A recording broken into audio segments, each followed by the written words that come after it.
Many Kenyans are yet to feel the impact of the growth of the economy, even as they contribute daily towards its growth. This even as different government entities are sure that Kenyans are reaping from the fruits of the country's current inflation that is expected to rise to 6.2% this year.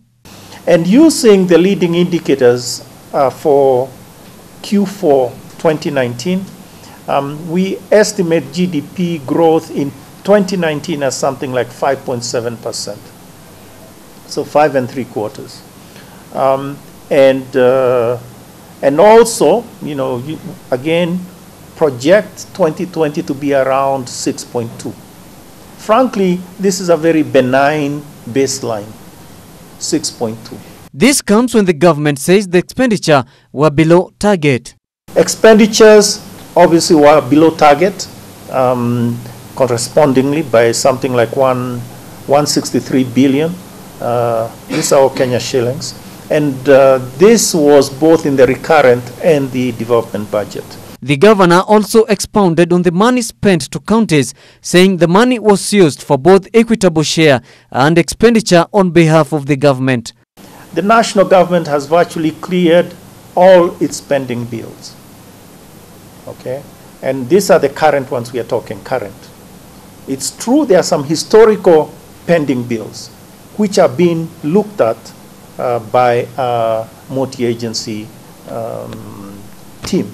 So a team that has been assigned specifically to go look at the old historical things, because you never know, there could be a lot of maneno in those things. So a team of people need to look at. But in terms of the current ones, the National Treasury has over the last 6 months dealt with those. Njoroge said the government has cleared all its pending bills, leaving the traditional bills under investigations to determine their validity.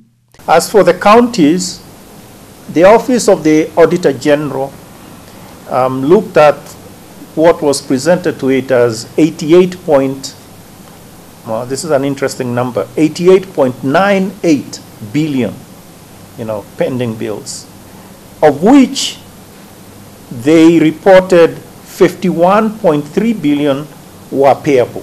Counties currently have an equivalent of 88.98 pending bills, with only 51.3 billion shillings of bills payable.